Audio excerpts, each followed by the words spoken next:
বড় আলামত হলো 10টি। জোরে বলেন কয়টি? সাহাবায়ে কেরাম একদিন মসজিদে বসে কিয়ামত প্রসঙ্গে আলোচনা করছেন। আমার নবী উপস্থিত হয়ে বললেন, সাহাবীরা রে, যতদিন পর্যন্ত 10টি আলামত সংগঠিত না হবে ততদিন পর্যন্ত কিয়ামত হবে না। কিয়ামতের বড় আলামত হলো 10টি। জোরে বলেন কয়টি? আরো জোরে বলেন কয়টি? আরো জোরে বলেন কয়টি? কিয়ামতের বড় আলামত হলো 10টি। আল্লাহর নবী বলেন, উম্মতেরা শুনো, এই 10টি আলামত যতদিন পর্যন্ত সংগঠিত হবে না ততদিন পর্যন্ত কিয়ামত সংগঠিত হবে না। আল্লাহর নবী বলেন, এই যে কিয়ামতের বড় বড় আলামত হলো 10টি, এই 10টি আলামতের মধ্যে কোনো কোনো আলামত এত ভয়ঙ্কর হবে যে কিয়ামতের আলামত শুরু হয়ে গেলে ইতিপূর্বে যারা ঈমান আনে নাই তারাও কালেমা পড়ে ঈমান আনতে শুরু করবে। বলেন সুবহানাল্লাহ। কিন্তু আল্লাহ পাক রব্বুল আলামিন বলেন, দুনিয়ার মানুষ শুনো, যখন নাকি কিয়ামতের বড় আলামত শুরু হয়ে যাবে, যখন নাকি পশ্চিম আকাশে সূর্য উদিত হবে, এটা কিয়ামতের একটি বড় আলামত। পশ্চিম আকাশে সূর্য উদিত হয়ে গেলে তখন মানুষ ঈমান আনবে, কিন্তু সেই ঈমান আল্লাহর কাছে গ্রহণযোগ্য হবে না। বলেন নাউজুবিল্লাহ। আল্লাহ পাক রব্বুল আলামিন বলেন, ইয়াউমা ইয়াতি, আল্লাহ পাক রব্বুল আলামিন আল্লাহ পাক রব্বুল আলামিন বলেন ইয়াউমা ইয়াতি। কোরআনুল কারীম আল্লাহ বলছেন, যখন নাকি কিয়ামতের বড় আলামত শুরু হয়ে যাবে, অর্থাৎ পশ্চিম আকাশে সূর্য উদিত হয়ে যাবে, সেদিন ইতিপূর্বে যারা ঈমান আনে নাই তারা ঈমান আনতে শুরু করবে, কিন্তু আল্লাহ বলছেন সেই ঈমান কোনো কার্যকরী হবে না, আল্লাহর কাছে সেই ঈমান গ্রহণযোগ্য হবে না। বলেন নাউজুবিল্লাহ। এখান থেকে বোঝা যায় কিয়ামতের বড় আলামত শুরু হয়ে গেলে বান্দার ঈমান গ্রহণযোগ্য হবে না, তাওবা কবুল হবে না। আর যখন নাকি মানুষের মৃত্যুর সাকরাত শুরু হয়ে যায়, মানুষ যখন মৃত্যু শয্যায় শায়িত হয়ে যায়, মৃত্যুর সাকরাত শুরু হয়ে যায়, হুঁশ জ্ঞান থাকে না, মৃত্যুর সাকরাত শুরু হয়ে গেলে তখনও কেউ যদি ঈমান আনে সেই ঈমান গ্রহণযোগ্য হবে না, কেউ যদি তওবা করে সেই তওবা কবুল হবে না। কারণ তওবা বান্দার মৃত্যুর আগ মুহূর্ত পর্যন্ত তওবা কবুল হবে, মৃত্যুর গড়গড়া শুরু হয়ে গেলে আর তওবা কবুল হবে না। আমাদের সমাজে অনেক মানুষ আছে যারা কি করে, মানুষ মৃত্যু শয্যায় শায়িত হয়ে গেলে মসজিদের ইমাম সাহেবরে নিয়ে যায়, হুজুর আমার বাবার আওয়াজ বন্ধ হয়ে গেছে, শরীর ঠান্ডা হয়ে গেছে, একটু আসেন আমার বাবার একটু তওবা ফরায়া দেন, আছে না নাই? এ ভাই, আমি আপনাদের কাছে জানতে চাই, তওবা কি ফরায়া দেওয়ার জিনিস নাকি? তওবা বলা হয় সজ্ঞানে স্বেচ্ছায় নিজের ভুল বুঝতে পেরে আল্লাহর কাছে বলে, আল্লাহ জীবনে আমি বহু অন্যায় করছি, আমার জীবনের ভুল আমি বুঝতে পেরেছি রব্বুল আলামিন, আর জীবনে কোনোদিন আমি গুনাহ করব না, আর জীবনে কোনোদিন অন্যায় করব না। এইভাবে পিছনের গুনার দিকে লজ্জিত হইয়া আল্লাহর কাছে মাফ চাওয়ার নাম তওবা। জোরে বলুন ঠিক কিনা? ভাইরা আমার, মৃত্যুর গড়গড়া শুরু হয়ে গেলে তওবা কবুল হবে না, মৃত্যুর গড়গড়া শুরু হয়ে গেলে ঈমান কবুল হবে না। যেমন কোরআনুল কারীমের মধ্যে আসছে, ফেরাউন যখন নাকি মূসা আলাইহিস সালামকে মারার জন্য পিছন দিক থেকে ধাওয়া করেছিল, আল্লাহ পাক রব্বুল আলামিন মূসা পয়গম্বর এবং বনী ইসরাইলের জন্য নীল নদের মাঝখান দিয়ে রাস্তা বানিয়ে দিলেন। তারা নদী পার হয়ে ওই পারে চলে গেলেন। ফেরাউন এবং তার দলবলকে যখন আল্লাহ পাক রব্বুল আলামিন নীল নদের মধ্যে ডুবায়া মারলেন, ফেরাউনের যখন নাকি মুখ বরাবর পানি চলে আসছে, এখন মৃত্যু ছাড়া আর কোনো উপায় নাই। এই সময় ফেরাউন ডাক দিয়া বলে, আমানতু আন্নাহু লা ইলাহা ইল্লাল্লাযী আমানাত বিহি বানু ইসরাঈল ওয়া আনা মিনাল মুসলিমিন।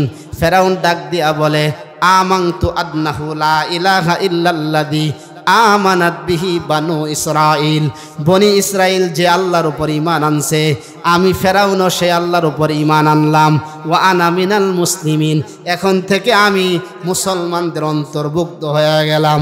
ফেরাউন যখন ঈমানের কথা বলে ফেলল, আল্লাহ পাক রব্বুল আলামিন ফেরেশতা পাঠায়া দিলেন, ও ফেরেশতা তাড়াতাড়ি যাও, সারা জীবন যেই বান্দা ইসলামের বিরোধিতা করেছে, সারা জীবন নবীর বিরোধিতা করেছে, সারা জীবন মুসলমানের বিরোধিতা করেছে, মৃত্যু হাজির হয়ে গেছে, এমন সময় তার ঈমান আমার কাছে কবুল হবে না।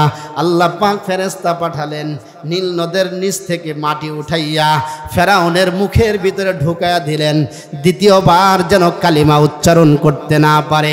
আল্লাহ পাক রব্বুল আলামিন জবাবে বললেন, আল আনাম ওয়া কদ আসাইতা ক্বাবলু ওয়া কুনতা মিনাল মুফসিদিন। আল্লাহ পাক রব্বুল আলামিন বলে, ফেরাউন এখন সময় হয়েছে তোমার ঈমান আনার জন্য, অথচ ইতিপূর্বে তুমি ছিলে জালেম, ইতিপূর্বে তুমি ছিলে ফাসাদ সৃষ্টিকারী। আল্লাহ পাক বলেন, তোমার ঈমান আমার কাছে এখন গ্রহণযোগ্য হবে না। আল্লাহ বলেন, ফেরাউন রে, শুধু আমি তোমার ঈমান কবুল করি নাই, বিষয়টা এমন নয়। আল্লাহ পাক বলেন, ফালিয়াউমা নুনাজ্জিকা বিবাদানিকা লিতাকুনা লিমান খালফাকা আয়া, আমি আল্লাহ তোমার শরীরটাকে, বডিটাকে কিয়ামত পর্যন্ত গোটা পৃথিবীতে তোমার মতো যত জালেম আসবে আমি তাদের জন্য তোমাকে নমুনা বানায় রাখবো। বলেন নাউজুবিল্লাহ। মিশরের জাদুঘরে ফেরাউনের লাশ আছে না নাই? আল্লাহ বলছেন, ফালিয়াউমা নুনাজ্জিকা বিবাদানিকা, বদন মানে শরীর, বিবাদানিকা লিতাকুনা লিমান খালফাকা আয়া, আমি তোমাকে তোমার পরবর্তী নব্য ফেরাউনদের জন্য দৃষ্টান্ত বানিয়ে রাখবো। আমি আল্লাহ তোমাকে সংরক্ষণ করে পিছনে তোমার মতো যত ছোট্ট ছোট্ট ফেরাউনের আবির্ভাব হবে তাদের জন্য আমি আল্লাহ তোমাকে নিদর্শন বানায় রাখবো। জোরে বলুন ঠিক কি না? আছে না নাই বলেন? এখনো আছে না নাই? কোরআন যে সত্য তার বাস্তব প্রমাণ আপনি মিশরের জাদুঘরে দেখলেই আল্লাহ পাক বলছেন কিয়ামত পর্যন্ত রাখবো। 1500 বছর হয়ে গেছে, এখনো ফেরাউনের লাশ আছে না? বাংলাদেশের হাজারো মানুষ দেখে আসছে কি আসছে না? সুতরাং কোরআন যে সত্য এর মধ্যে কোনো সন্দেহ নেই। আল্লাহ বলছেন, আমি তোমার মতো ছোট্ট ছোট্ট ফেরাউন যারা তৈরি হবে তাদের জন্য নিদর্শন বানায় রাখবো। কিন্তু আল্লাহ বলছেন, ফালিয়াউমা নুনাজ্জিকা বিবাদানিকা লিতাকুনা লিমান খালফাকা আয়া ওয়া ইন্না কাসীরাম মিনান নাসি আন আয়াতিনা লাগাফিলুন, অধিকাংশ মানুষ এই নিদর্শনের ব্যাপারে গাফেল। জোরে বলুন ঠিক কিনা? এরা চিন্তা করে না। এজন্য আপনার যখন নাকি এরা এই সমস্ত ঘটনা থেকে শিক্ষা নেয় না, তখনই এরা কি করে? দুর্নীতি, চাঁদাবাজি, হত্যা, খুন, ধর্ষণ, রাহাজানি, লুটতরাজ শুরু করে দেয়, মানুষ হত্যা শুরু করে দেয়। জোরে বলুন ঠিক কিনা? আছে না নাই? জোরে বলুন। কিন্তু যারা জালেম হবে, জুলুম যারা করবে, শেষ পরিণাম ভালো হবে না। আমি কারো বিরুদ্ধে বলছি না, বোঝানোর চেষ্টা করছি। জুলুমের পাল্লা যদি ভারী হয়ে যায় আল্লাহ পাক রব্বুল আলামিন দুনিয়াতে পাকড়াও করবেন। জোরে বলুন ঠিক কিনা? পাকড়াও যে করেছেন তার ইতিহাস, নমুনা আমাদের চোখের সামনে আছে না? আছে না নাই ভাই বলেন? খুল্লা বলতে হবে। আমাদের চোখের সামনে আছে, যারা জালেম ছিল, জুলুম করেছে, তারা এক কাপড়ে দেশ থেকে পালাতে বাধ্য হয়েছে। জোরে বলুন ঠিক কিনা? আমি কারো বিরুদ্ধে বলছি না, বোঝানোর চেষ্টা করছি। যারাই জালেম হবে তাদের শেষ পরিণাম ভালো হবে না। যারা আলেম বিদ্বেষী হবে তাদের শেষ পরিণাম ভালো হবে না। মনে রাখবেন, আমরা অনেকেই আলেমদের সাথে শত্রুতা করি। আমরা অনেকেই আলেমদেরকে বিভিন্ন আপনার তকমা দিয়ে তাদেরকে কালারিং করার চেষ্টা করি, জঙ্গি বলে মামলা দেই। আলেমদেরকে আমরা বিভিন্নভাবে হেনস্থা করার চেষ্টা করি। মনে রাখবেন, এই আলেমরা হচ্ছে উম্মতের হিতাকাঙ্ক্ষী। আমরা এই যে জীবনের রিস্ক নিয়ে এতগুলো কথা কেন বলি? শুধু মাটির নিচে আর আসমানের উপরের ওয়াজ করলে কি আমরা পারি না? ওইরকম ওয়াজ আছে না নাই? হাসান হুসাইনের ঘটনা দিয়ে ওয়াজ করলে কেউ না করবে? কিন্তু কেন বলি? কারণ মুসলমানের ঈমান আকীদাকে রক্ষা করার দায়িত্ব আলেম সমাজের। জোরে বলুন ঠিক কিনা? যেহেতু মুসলমানদের ঈমান আকীদা রক্ষা করার দায়িত্ব আলেম সমাজকে রাসূল দিয়েছেন, নাইবে রাসূল ওয়ারাসাতুল আম্বিয়া বানিয়েছেন, এজন্য আমরা জীবনের রিস্ক নিয়ে, জেল, মামলা, হামলার রিস্ক নিয়ে আমরা উম্মতকে জাহান্নাম থেকে বাঁচাতে চাই। জোরে বলুন ঠিক কিনা? তাহলে আলেম সমাজ উম্মতের হিতাকাঙ্ক্ষী। কিন্তু আমরা এত নিমক হারাম, সুযোগ পাইলেই আলেমদেরকে বিভিন্ন অপবাদ দিয়ে মামলা দিয়ে দেয়। জোরে বলুন ঠিক কিনা? দেয় কি দেয় না ভাই বলেন? মনে রাখবেন, আমাদের মুখের ভিতরে 32টা দাঁতের বেষ্টনী আছে না নাই? আওয়াজ দিয়ে বলেন আছে না নাই? এত আস্তে আওয়াজ দেন কে? মুসলমান বীরের জাতি, মুসলমান নারে তাকবীরের হুঙ্কার দিলে বাতিলের অন্তরে কম্পন সৃষ্টি হবে। জোরে বলুন ঠিক কিনা? একটু জোরে আওয়াজ দিয়ে বলেন নারায়ে তাকবীর, নারায়ে তাকবীর। আল কোরআনের আলো, আল হাদিসের আলো, কোরআন হাদিস যেখানে, আলেম উলামা যেখানে, নারায়ে তাকবীর। জোরে আওয়াজ দিবেন ভাইরা আমার। বলুন তো দেখি, আমাদের মুখের ভিতরে 32টা দাঁতের বেষ্টনী আছে না নাই? এই 32টা দাঁতের ভিতরে একটি জিহ্বা আছে। এই জিহ্বা ঘুরে ঘুরে 32টা দাঁতের সেবা করে। দাঁতের কোন জায়গায় খাবার লেগে গেছে, কোন জায়গায় কাটা বিদ্ধ হয়েছে, দাঁতে এগুলো খুঁচিয়ে, জিহ্বা খুঁচিয়ে খুঁচিয়ে বের করে। ঠিক কিনা জোরে কর? কি করে না ভাই? এই 32টা দাঁতের হিতাকাঙ্ক্ষী হলো জিহ্বা। কিন্তু এই 32টা দাঁত এত নিমক হারাম, সুযোগ পাইলেই কামড় দিয়ে কেটে জিহ্বাকে রক্তাক্ত করে। জোরে বলুন ঠিক কিনা? করে কি করে না? ঠিক তেমনি ভাবে এই আলেম সমাজ, এই উম্মতের হিতাকাঙ্ক্ষী আলেম সমাজ উম্মতকে কোমর ধরে ধরে টেনে জাহান্নামের পথ থেকে, হারামের পথ থেকে হালালের দিকে আনে, জাহান্নামের পথ থেকে জান্নাতের পথে আনতে চায়। কিন্তু মানুষ এত নিমক হারাম, সময় সুযোগ পাইলেই আলেমদের উপরে মামলা দিয়ে দেয়। ঠিক কিনা? আলেমদের উপরে বিভিন্ন অপবাদ দিয়ে দেয়, আছে না নাই? কিন্তু মনে রাখবেন, মুসলমান মানুষ যখন বয়সের শেষ সীমায় পৌঁছে, এক সময় এমন অবস্থা হয় তার মুখের 32টা দাঁত ঝরে পড়ে যায়, কিন্তু জিহ্বা কোনোদিন পড়ে না। ঠিক কিনা? ঠিক তেমনি ভাবে মুসলমান মনে রাখতে হবে, আমরা যতই আলেমদের উপরে মামলা দেই, যতই আলেম বিদ্বেষী হই, এমন এক সময় আসবে যখন তোমাদের কোনো অস্তিত্ব থাকবে না, বাংলার জমিনে আলেমদের রাজত্ব কায়েম হবে। জোরে বলুন ঠিক কিনা? আরো জোরে বলুন ঠিক না বে ঠিক? এই জন্য আমরা আলেমদের সাথে আসি না নাই? আল্লাহ পাক আমাদেরকে তৌফিক দান করুন, বলেন আমিন।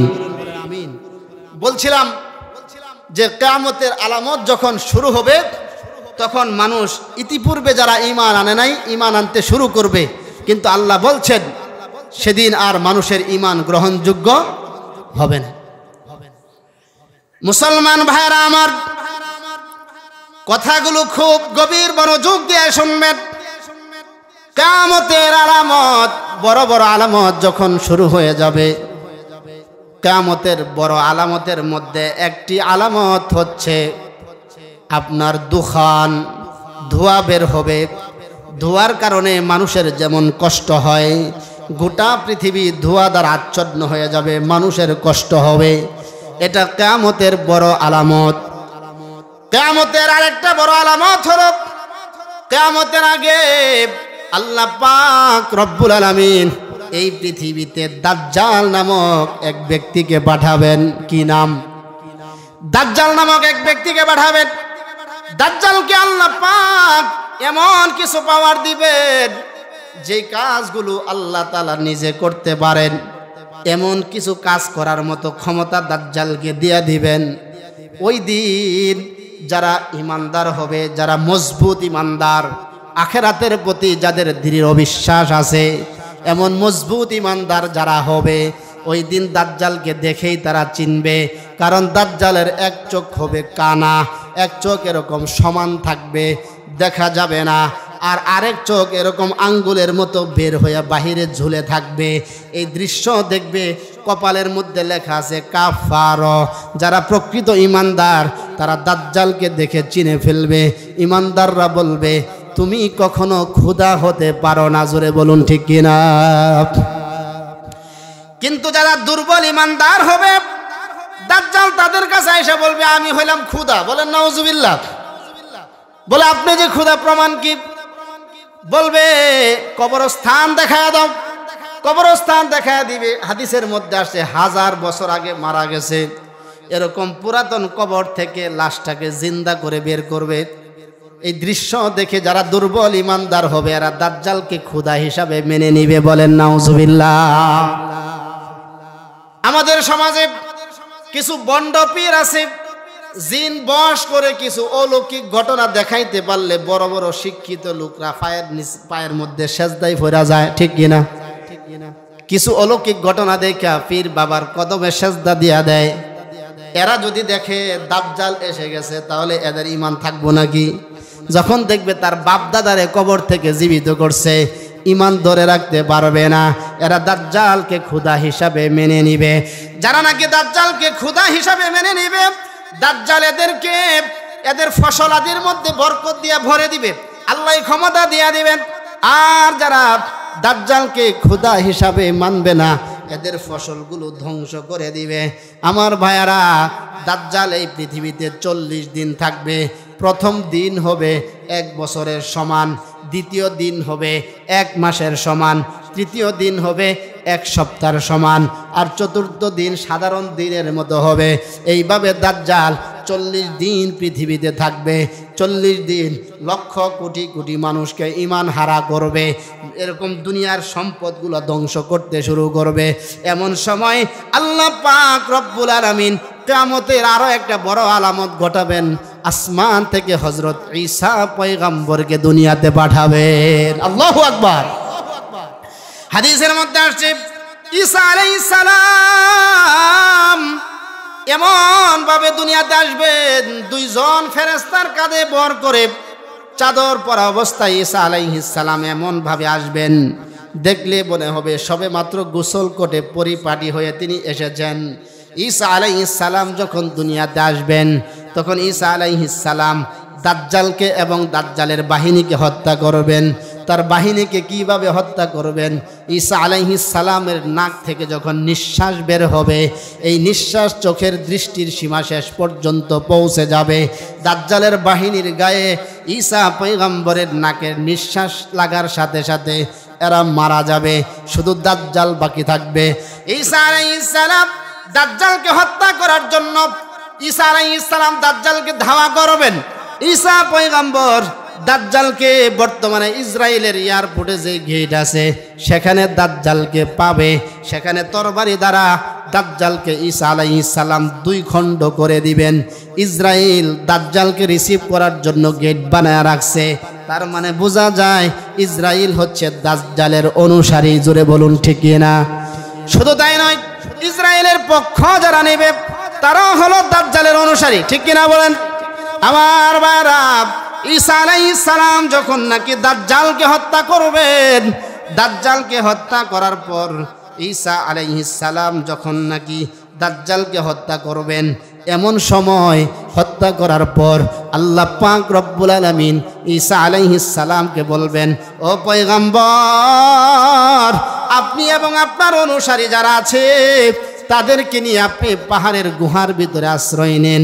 এখন এমন এক জাতি পৃথিবীতে আসবে যাদের মোকাবেলা করার মতো ক্ষমতা আপনার নাই, একমাত্র আল্লাহ ছাড়া তাদের মোকাবেলা করার মতো ক্ষমতা নাই। সেই জাতিটার নাম হচ্ছে ইয়াজুজ মাজুজ। শুনছেন না? ইয়াজুজ মাজুজের আগমন ঘটবে। ঈসা আলাইহিস সালাম এবং ঈমানদার যারা হবে তারা পাহাড়ের গুহার ভিতরে আশ্রয় নিবে। ইয়াজুজ মাজুজ এই পৃথিবীতে এসে পৃথিবী পূর্ব থেকে পশ্চিম পর্যন্ত, শিমাল থেকে জুনুব পর্যন্ত গোটা পৃথিবী তছনছ করে ফেলবে, গোটা পৃথিবীর সব মানুষকে হত্যা করে ফেলবে। ইয়াজুজ মাজুজ যখন গোটা পৃথিবীর সব মানুষ হত্যা করবে, তখন ইয়াজুজ মাজুজ বলবে, শুনেছি উপরেও একজন আছে, চলো আমরা তাকেও হত্যা করব। আওয়াজ দেয়া বলেন নাউজুবিল্লাহ। ইয়াজুজ মাজুজ আল্লাহকে হত্যা করার জন্য ইয়াজুজ মাজুজের বাহিনী উপরের দিকে তীর ছুঁড়ে মারবে। আল্লাহ পাক রব্বুল আলামিন ফেরেশতাদেরকে বলবেন, ইয়াজুজ মাজুজের প্রত্যেকটা তীর ধরো। ধরে ধরে তীরের মাথায় আল্লাহ পাক রব্বুল আলামিন ফেরেশতাদের মাধ্যমে রক্ত লাগিয়ে দিবেন। এই তীর যখন আবার দুনিয়াতে ফিরে আসবে, ইয়াজুজ মাজুজ বলবে আমরা উপরওয়ালাকে হত্যা করেছি। আওয়াজ দেয়া বলেন নাউজুবিল্লাহ। আমার আল্লাহকে হত্যা করার মতো সাহস পৃথিবীর কারো আছে নাকি? আর হত্যা করবে কেমনে? আমার আল্লাহর তো কোনোদিন মরণ নাই, ঠিক কিনা বলেন? আল্লাহ তাআলা হলেন চিরঞ্জীব। আল্লাহ পাক রব্বুল আলামিনের মরণ নাই, আল্লাহ পাকের ঘুম নাই, আল্লাহ পাকের খাওয়া নাই, তন্দ্রা নাই, আল্লাহ পাক চিরঞ্জীব। কিন্তু তারা যেহেতু আল্লাহকে হত্যা করার জন্য তীর মারছে, এই জন্য আল্লাহ পাক রব্বুল আলামিন তাদের তীরের মাথায় রক্ত লাগিয়ে দিবেন। এরা বলবে আমরা উপরওয়ালাকেও হত্যা করেছি। এমন সময় ঈসা আলাইহিস সালাম পাহাড়ের গুহা থেকে আল্লাহ পাকের কাছে দোয়া শুরু করে দিবেন। আল্লাহ, দীর্ঘদিন হয়ে গেল, খাবারের ব্যবস্থা নাই, পানির ব্যবস্থা নাই। ভাইরা আমার নবী যখন সাহাবায়ে কেরামের সামনে এইভাবে হাদিস বর্ণনা করছিলেন, নবীর সাহাবীরা বললেন ইয়া রাসূলুল্লাহ, ঈসা পয়গম্বর এবং তার অনুসারীরা যখন পাহাড়ের গুহায় থাকবে, এতদিন পর্যন্ত তারা কি খাবে? তাদের খাবার কি হবে? আমার নবী বলেন, ও সাহাবীরা শোনো, তাদের খাবার হবে জিকরুল্লাহ। তারা আল্লাহর জিকির করবে, আল্লাহ পাক তাদের পেট ভরে দিবেন। জোরে বলেন সুবহানাল্লাহ। জিকির করেন লা ইলাহা, জোরে লা ইলাহা, লা ইলাহা, লা ইলাহা, লা ইলাহা। মুসলমান ভাইরা আমার, গভীর মনোযোগ দিয়ে শুনবেন। আমার আলোচনা গুছিয়ে আনছি, লম্বা আলোচনা ছিল, লোক সংখ্যা কম, এই জন্য অল্প সময়ের মধ্যে শেষ করার জন্য চেষ্টা করব। আমার নবী বলেন তারা আল্লাহর জিকির করবে আর তাদের ক্ষুধা নিবারণ হয়ে যাবে। জোরে বলেন সুবহানাল্লাহ। ঈসা আলাইহিস সালাম আল্লাহ পাকের কাছে দোয়া করবে, আল্লাহ আর কতদিন এইভাবে থাকবো? আল্লাহ একটা ব্যবস্থা করেন। আল্লাহ পাক ঈসা আলাইহিস সালামের দোয়া কবুল করবেন। ইয়াজুজ মাজুজের ঘাড়ের মধ্যে আল্লাহ পাক একটি ফোঁড়া দিয়া দিবেন, 20 ফোঁড়া। এই 20 ফোঁড়ার বিষক্রিয়ায় ইয়াজুজ মাজুজের বাহিনী শুধু একটা ফোঁড়ার বিষক্রিয়ায় মরে সাফ হয়ে যাবে। বলেন সুবহানাল্লাহ। একটা 20 ফোঁড়া, এই ফোঁড়ার বিষক্রিয়ায় সবাই মরে সাফ হয়ে যাবে। আল্লাহ পাক রব্বুল আলামিন বলবেন, ঈসা আলাইহিস সালামকে বলবেন এবার আপনারা বের হন। ঈসা পয়গম্বর এবং তার অনুসারীরা ইমানদাররা যখন বের হবেন, বের হয়ে দেখবেন হাদিসের মধ্যে আসছে দুনিয়াতে 1 বিঘত জায়গা বাকি নাই যেখানে মৃত পচা লাশ নাই। আল্লাহ পাকের কাছে ঈসা পয়গম্বর দোয়া করবেন, আল্লাহ দুনিয়া তো বসবাসের অনুপযোগী হয়ে গেছে, দুনিয়াতে 1 বিঘত জায়গা বাকি নাই যেখানে মানুষের পচা লাশ নাই। আল্লাহ একটা ব্যবস্থা করেন। নবী বলেন, হাদিসের মধ্যে আসছে আল্লাহ পাক রব্বুল আলামিন আসমান থেকে উটের মাথার মতো বড় বড় ঠোঁটওয়ালা এমন বিশাল বিশাল পাখি আল্লাহ তাআলা পাঠাবেন। এক একটা পাখি এসে এক একটা লাশ নিয়ে চলে যাবে। কোথায় নিয়ে ফালবে এটা পৃথিবীর কেউ জানে না আল্লাহ ছাড়া।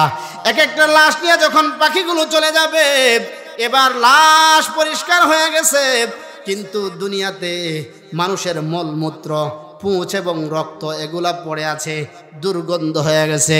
ঈসা আলাইহিস সালাম আবার আল্লাহ তাআলার কাছে দোয়া করবেন, আল্লাহ দুনিয়া এখনো পরিষ্কার হয় নাই, এখনো বসবাসের উপযোগী হয় নাই, আল্লাহ একটা ব্যবস্থা করেন। ঈসা পয়গম্বরের দোয়া কবুল করে আল্লাহ পাক রব্বুল আলামিন আসমান থেকে বৃষ্টি বর্ষণ করবেন। টানা 1 সপ্তাহ বৃষ্টি হবে। 1 সপ্তাহ বৃষ্টি হওয়ার পর গোটা পৃথিবীটা সাদা পাথরের মতো মসৃণ হয়ে যাবে। বলেন সুবহানাল্লাহ। গোটা পৃথিবী যখন পরিষ্কার হয়ে যাবে, ঈসা আলাইহিস সালাম গোটা পৃথিবীতে খেলাফত প্রতিষ্ঠা করবেন। কোরআনের শাসন প্রতিষ্ঠিত করবেন, বলেন সুবহানাল্লাহ। কোরআনের শাসন যখন প্রতিষ্ঠিত হয়ে যাবে, জমিনে যখন ইনসাফ কায়েম হয়ে যাবে, হাদিসের মধ্যে আসছে ফায়াউমা ইজিন তাকুলুল ইসাবাতু মিনার রুম্মান। নবী বলেন ওই দিন জমিন এত বরকতময় হবে যে জমিনের থেকে যখন একটা আনার, একটা রুম্মান, একটা ডালিম এত বিশাল হবে, ফায়াকুলুল ইসাবাতু মিনার রুম্মান, একদল মানুষ, একটা আনার একদল মানুষের জন্য যথেষ্ট হয়ে যাবে। শুধু তাই নয়, নবীজি বললেন ফায়াস্তাজিল্লুনা বিকহফিহা, একটা আনারের খোসার নিচে সেদিন একদল মানুষ ছাতার মতো ছায়া গ্রহণ করতে পারবে। আল্লাহু আকবার। জমিন কতটা বরকতময় হবে, একটা আনার এত বিশাল হবে, আনারের খোসার নিচে একদল মানুষ ছায়া গ্রহণ করতে পারবে, এতটা বরকতময় হয়ে যাবে। আমার বন্ধুগণ, আমি আপনাদেরকে বলতে চাই, যখন নাকি জমিনে ইনসাফ কায়েম হবে, জমিনে কোরআনের শাসন কায়েম হবে, তখন জমিন বরকতময় হবে। এমন একটা সমাজ কিন্তু আমাদের ছিল, যখন নাকি জমিনে খেলাফত ছিল, সাহাবায়ে কেরামের মাধ্যমে এই পৃথিবীতে যখন খেলাফত ছিল, কোরআনের শাসন ছিল, জমিনে ইনসাফ ছিল, তখনও জমিন বরকতময় ছিল। জোরে বলুন ঠিক কিনা? জমিনে যখন ইনসাফ কায়েম হবে, তখন জমিন বরকতময় হবে। ভাইয়েরা আমার, এমন একটা সমাজ কি আমাদের ছিল না? যখন জমিনে ইনসাফ ছিল, কোথাও মারামারি ছিল না, কাটাকাটি ছিল না, রাহাজানি ছিল না, খুন হত্যা ধর্ষণ, আপনার কি বলে খুন খারাপি কোনো কিছু ছিল না, দুর্নীতি ছিল না, চাঁদাবাজি ছিল না, খাদ্যে ভেজাল ছিল না, ফরমালিন ছিল না। এমন একটা সমাজ আমাদের ছিল কি ছিল না বলে? কিসের অভাবে আমরা আজ সেই সোনালী সমাজ থেকে আমরা ডাস্টবিনে নিক্ষিপ্ত হয়েছি? কিসের অভাবে আমরা সেই সোনালী গলি পথে যখন আমরা হাঁটতে শুরু করেছি, সেদিন থেকে আমরা ডাস্টবিনে নিক্ষিপ্ত হয়েছি, সেদিন থেকে আমরা পৃথিবীতে নির্যাতনের শিকার হয়েছি। জোরে বলুন ঠিক কিনা? ভাইয়ের আমার, সুখ আর সমৃদ্ধি অর্জন করার সবচেয়ে শক্তিশালী সোর্স ইসলাম। এখনো পর্যন্ত স্বচ্ছ ইসলাম আমাদের মাঝে আছে না নাই? আমরা যদি মানুষের বানানো সেই সিস্টেমকে লাথি মেরে দূরে ফেলে দিয়ে আমরা যদি আমাদের জীবনের প্রত্যেকটি ক্ষেত্রে কোরআনকে আপন করে নিতে পারি, তাহলে এই জমিন আবার তার বরকত ফিরিয়ে দিবে। আওয়াজ দিয়া বলুন ঠিক কিনা? মুসলমান ভাইরা আমার, তাহলে ঈমান বিল ইয়াউমিল আখিরা, আখিরাতের প্রতি বিশ্বাস, মজবুত বিশ্বাস, এটার এক নম্বর বিষয় হচ্ছে আপনার কিয়ামতকে বিশ্বাস করা। কিয়ামত আসবে, পরকাল আসবে, রবের সামনে দাঁড়াতে হবে, আমাদের জীবনের কৃতকর্মের হিসাব দিতে হবে। এই বিশ্বাস যদি দৃঢ়ভাবে আমরা আঁকড়ে ধরতে পারি, তাহলে আমরা মুত্তাকি হতে পারবো। জোরে বলুন ঠিক কিনা? আমাদের বলছিলাম আমাদের বিশ্বাস আছে আখিরাতের প্রতি, কিন্তু দৃঢ় বিশ্বাস নাই। একটি হাদিস শুনিয়ে শেষ করি নাকি? একটা হাদিস শোনাই। নবীজি সাল্লাল্লাহু আলাইহি সাল্লামের একজন সাহাবী ছিল এতিম। তার একটি খেজুর বাগান ছিল, আর তার পাশের খেজুর বাগান ছিল আরেকজন ব্যক্তির, সে ছিল দুনিয়াদার। তার নাম ছিল আবু লুবাবা। তো আবু লুবাবা এর একটি খেজুর গাছ বাঁকা হয়ে ওই এতিম ছেলেটির বাগানের ভিতরে চলে আসছে। এতিম ছেলেটি তার বাগান দেয়াল দিবে, বাউন্ডারি করবে, এই বাঁকা গাছের জন্য দেয়াল দিতে পারে না। তো এতিম ছেলেটি আবু লুবাবার কাছে গিয়া বলল যে তুমি আমাকে এই গাছটা দিয়ে দাও, অথবা আমার কাছে বিক্রি করে দাও। আবু লুবাবা বলে, না, আমি এই গাছটি তোমার কাছে বিক্রিও করব না, দিব না। উপায়ন্তর না পেয়ে এতিম ছেলেটি নবীজির কাছে গিয়া আরজ করলেন, ইয়া রাসূলুল্লাহ, আবু লুবাবার একটি বাঁকা গাছের জন্য আমি দেওয়াল দিতে পারি না। নবীজি আবু লুবাবাকে ডাকলেন, ডাইকা বলেন, আবু লুবাবা, তুমি এই খেজুর গাছটি এতিম ছেলেকে দান করে দাও অথবা বিক্রি করে দাও। আবু লুবাবা নবীজির জবানের মুখের উপর বলে দিল, আমি এটা দিব না। তখন নবীজি বললেন, আবু লুবাবা, তুমি যদি এই খেজুর বৃক্ষটা তাকে দান করে দাও অথবা বিক্রি করে দাও, আমি নবী কিয়ামতের ময়দানে জান্নাতে তোমার জন্য একটি খেজুর গাছের জিম্মাদার হব। বলেন সুবহানাল্লাহ। দুনিয়াদার আবু লুবাবা বলে না আমার দরকার নাই, বলেন নাউজুবিল্লাহ। নবীর মুখের উপর যখন না করে দিল তখন নবীজি চুপ হয়ে বসে গেলেন। নবীজি যখন বসে গেলেন উপস্থিত সাহাবীরা এই ঘটনাটা দেখছেন।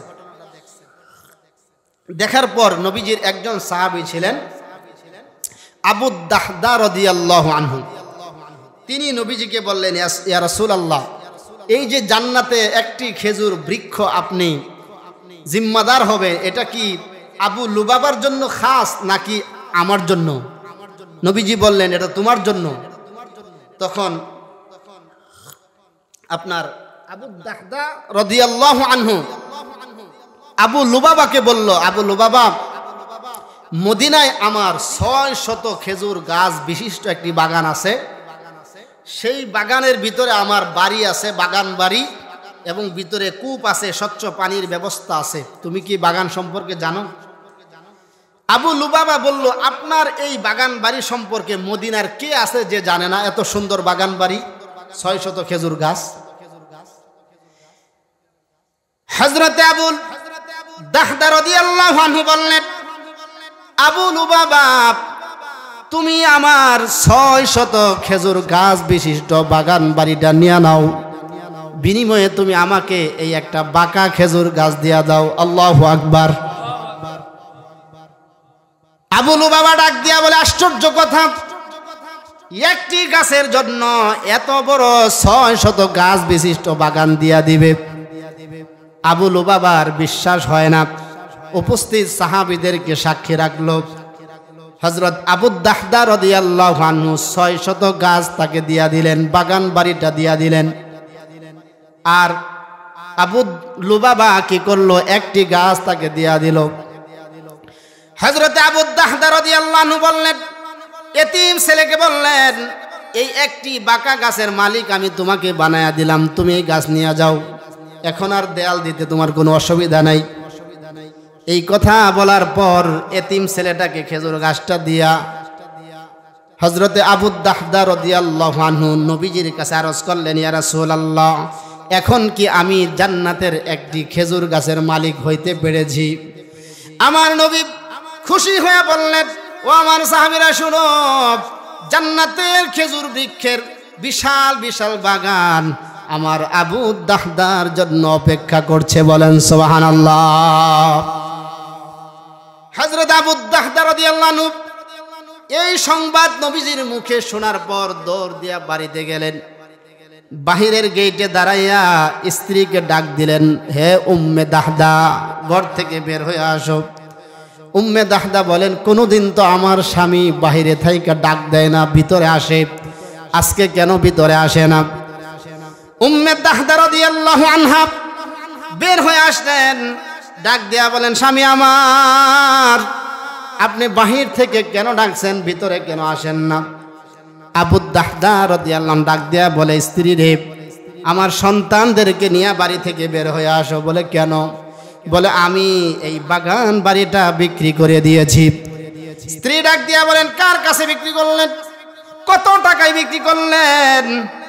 আবু দাহদা রাদিয়াল্লাহু আনহু বলেন, বিবি রে, আমি জান্নাতের একটি খেজুর বৃক্ষের বিনিময়ে আমার 600 গাছ বিশিষ্ট বাগান বাড়ি বিক্রি করে দিয়েছি।